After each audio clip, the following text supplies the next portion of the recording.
Assalamualaikum warahmatullahi wabarakatuh. Perkenalkan, nama saya Muhammad Syamsul. Saya dari kelas 12 MIPA 2, absen 18.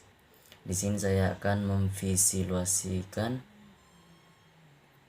tugas sejarah yang bertema integrasi bangsa. Apa sih integrasi bangsa? Integrasi bangsa adalah penyatuan atau pembauran suatu bangsa sehingga menjadi satu kesatuan yang utuh. Adapun kata nasional berarti bangsa. Integrasi nasional merupakan upaya penyatuan berbagai perbedaan seperti kelompok budaya dan kelompok suku dalam suatu wilayah sehingga membentuk kesatuan. Di negara kita, Republik Indonesia, memang merdeka pada tanggal 17 Agustus 1945. Namun, kemerdekaan itu tidak serta-merta membuat kita bebas dari penjajahan. Pada saat itu, Belanda tidak langsung mengakui kedaulatan Republik Indonesia. Belanda bahkan tidak mengakui hasil perjanjian Linggarjati yang mengakui kedaulatan Republik Indonesia atas wilayah Sumatera, Jawa, dan Madura. Alih-alih, Belanda melancarkan serangan yang dikenal sebagai agresi militer. Akibatnya kedaulatan dan persatuan bangsa terancam dan memicu adanya perlawanan di berbagai daerah. Masa-masa ini disebut sebagai masa revolusi fisik yang cukup berat bagi bangsa Indonesia. Karena selain berjuang juga mempertahankan kemerdekaan, para pejuang juga berjuang untuk mempersatukan NKRI yang dipecah belah oleh Belanda. Untuk meredam konflik antara Indonesia dan Belanda, PBB yang diwakili oleh Komisi 3 Negara menengahi perundingan yang diadakan di sebuah kapal milik Amerika Serikat bernama USS Rainfield.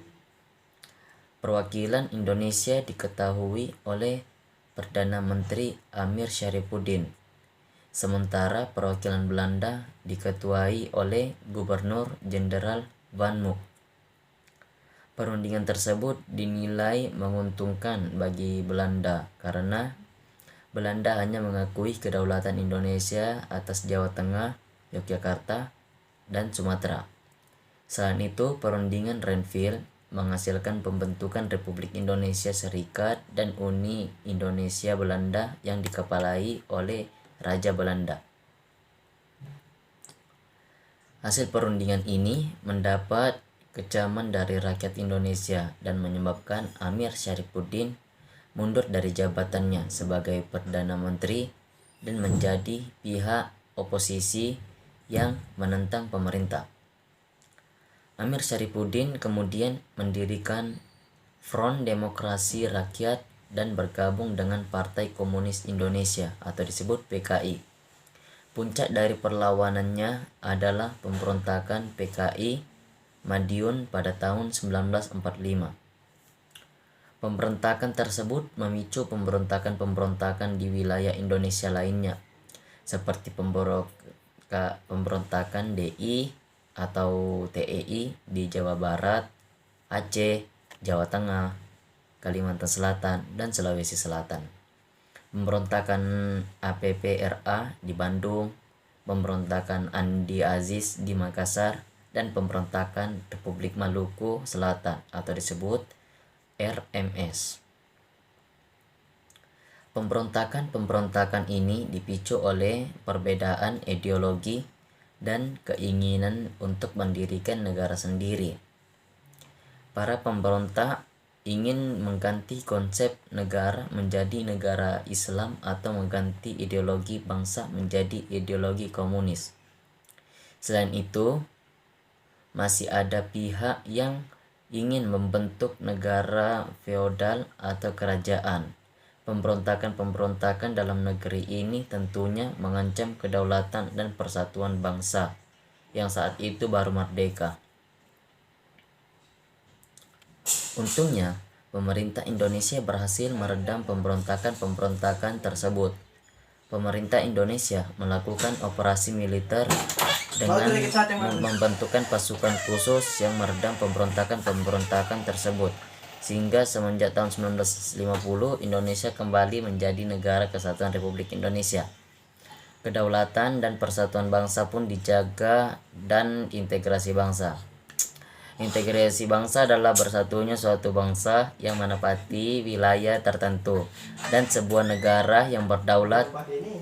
Integrasi bangsa berasal dari dua kata, yaitu integrasi dan bangsa. Integrasi adalah kondisi pembauran dari berbagai komponen yang berbeda. Pembauran ini pada akhirnya akan membentuk sebuah kesatuan yang bulat dan utuh. Sedangkan bangsa adalah penggabungan beberapa kelompok yang memiliki prinsip yang berbeda namun memiliki tujuan yang sama. Dengan kata lain, integrasi bangsa adalah sebuah cerminan atau representasi kesatuan sebuah bangsa mata dunia di mata dunia. Integrasi bangsa dapat dilihat dari berbagai aspek, yaitu 1.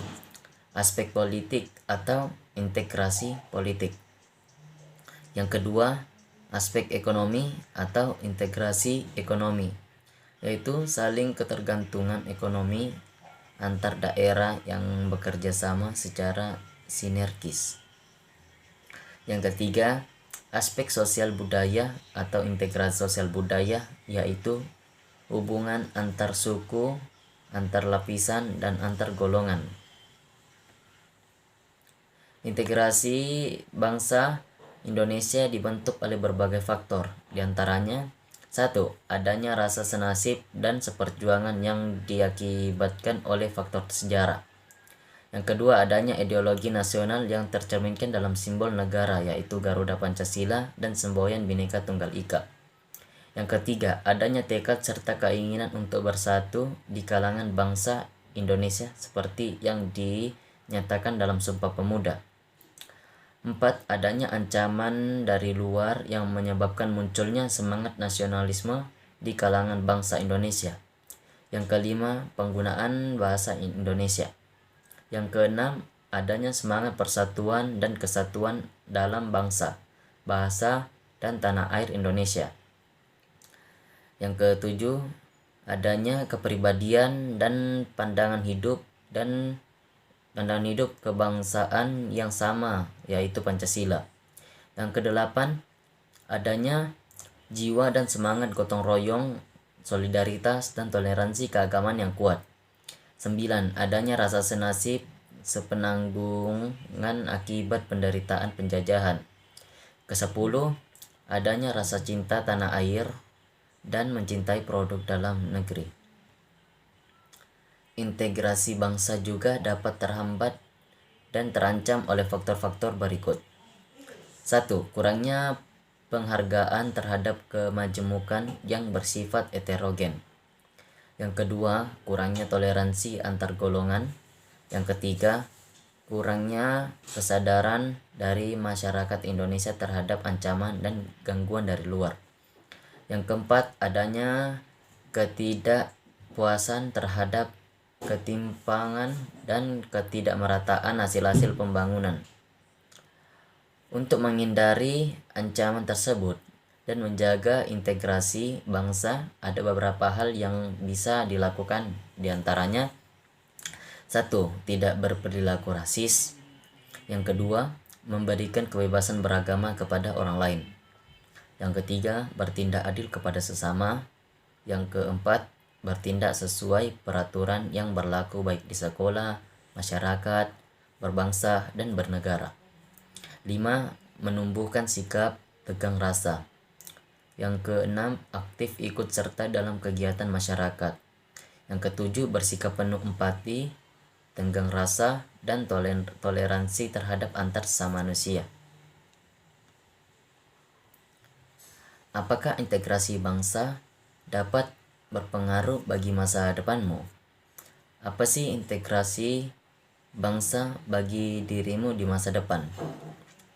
Jadi, integrasi bangsa dapat mempengaruhi kita di masa depan karena pada zaman sekarang Ini pemuda-pemuda mudah tergoyah oleh berita-berita hoaks yang memecah belahkan kita. Kita sebagai pemuda yang bertanggung jawab akan kelangsungan hidup kita wajib mengambil tahu integrasi bangsa. Karena kita adalah harapan para pejuang-pejuang. Ini pasti akan sangat dipertimbangkan. Sekian dari saya.